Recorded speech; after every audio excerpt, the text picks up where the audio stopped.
All right, here we go. The second section, the Reagan Revolution. What were the characteristics of the Reagan Revolution? We'll look at the economic policies that Reagan had as president, how Reagan strengthened the conservative movement, not just at that time, but also for future years, and then the steps taken to address some of the problems of the early or the 1980s and early 90s. So this gets nicknamed Reaganomics. It's supply side economics versus Keynesian economics. And then it's also known as sometimes trickle down. So what these new policies are going to do, it's going to reduce taxes by 25% over a period of 3 years. When we look at these tax cuts, most of them are going to go to the richest. And the idea here is that by putting money into the hands of the wealthy, they'll expand businesses, they'll reinvest in their businesses, they'll buy new businesses, they'll hire more people, they'll pay their workers more money. And so by giving it to the top, it's going to trickle its way down to the poorest. The other thing it's going to do is it's going to have $40 billion in budget cuts, and it's also going to deregulate businesses and industries. So the idea there is by the government getting out of the way, businesses will be able to grow and expand, make more money, and again, do all those other things that we had kind of talked about. The impact that it has is immediately the economy goes into the tank. 1980, 1982 is a pretty tough recession. It impacts blue-collar workers the most, as well as farmers. There's a couple of trends that are coming together at the same time. One is interest rates are going to go up and inflation is going to go down. For blue-collar workers, the decrease in inflation is actually going to make things more affordable. For farmers, what that does is inflation had crop prices at an all-time high. And so farmers were making a lot more money under inflation than they were as inflation went down. So it's going to impact them the most. When we look at the 1983 recovery, the economy does start to rebound, but the problem is the poorest people got poorer, the richest people got richer. So it never really trickled down. Money kind of rose to the top and it stayed there. It never got down below that. When we look at budget deficits, so by having all of these budget cuts, the problem is those budget cuts didn't offset the tax breaks. And so by giving those tax breaks out, the amount of income that the government was making didn't increase. And that's the other idea behind supply side economics or Reaganomics, is that by doing all those things that we had listed on the two previous slides, what actually they believed would happen is that the tax base would grow. And because the economy was recovering and because of all the actions by the government, people would actually be making tons more money, which means that they would be paying more in taxes. But that never really happened. So national debt rose dramatically to $2.5 trillion. And so Congress ends up freaking out about that and decides that they need to do something to balance the budget. And so they passed the Balanced Budget Act of 1985. And you can see that it does, if you look at this graph, it does have a little bit of an impact where it eats into the budget. It levels off, and then under George W. Bush, it's going to plummet. And so in another couple of slides, keep in mind his pledge for no new taxes.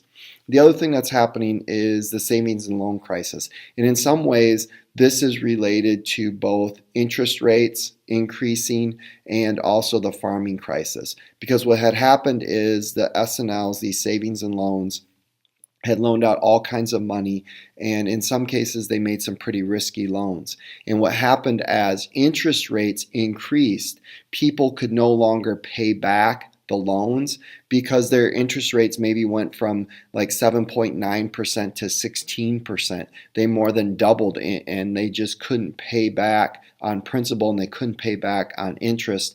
And so the government has to issue a $2 billion bailout to save the savings and loan from totally taking the economy under. With the 1984 reelection, one of the impacts is the assassination attempt. It really endears Reagan to the American people, but also because of the way he responds to it. He's very upbeat and he's very optimistic, and those things are going to help carry him to an overwhelming victory. And one of his famous ads is "It's Morning Again in America," where he kind of highlights how Americans were doing better in 1983, 1984 than they were when he took office.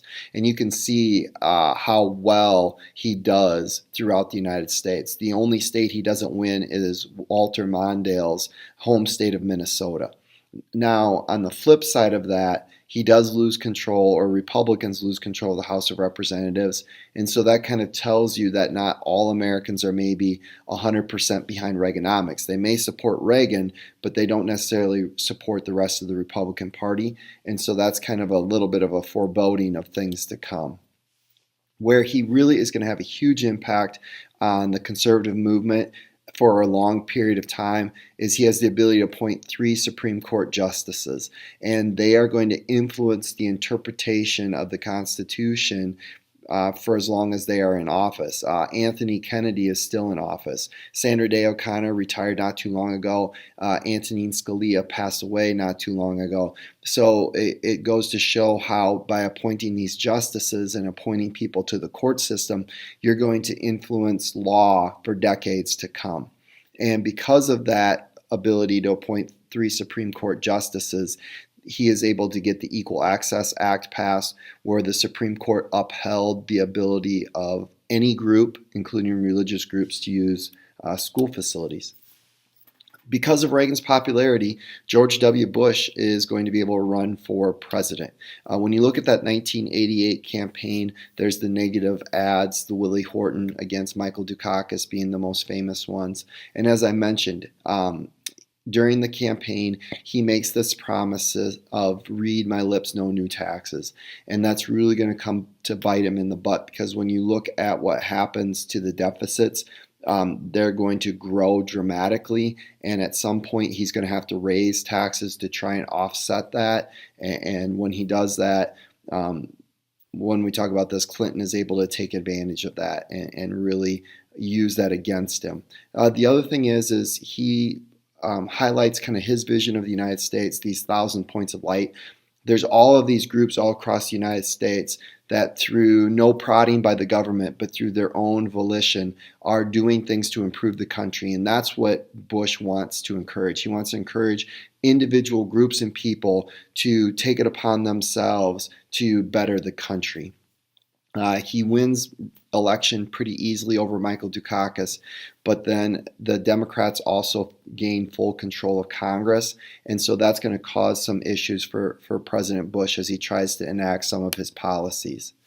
So when we look at confronting challenging issues, these are the 4 big things in the 80s. Reagan is able to address the air traffic controller strike. He's able to get out front of that strike, and he's able to paint the air traffic controllers as being un-American, as being greedy, and he's able to turn public opinion against the air traffic controllers and the air traffic controller union.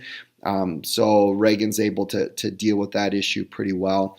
Social Security, one of the things as Congress is looking at Social Security, it looks like the funds are going to run out. So they passed the Social Security Reform Act. This is a temporary fix. So the things that they do there, it's going to kind of put a hole in the dam for a little bit, or in the dike for a little bit, but you still have the problem that Congress is putting their finger in there, and at some point they have to go home to eat.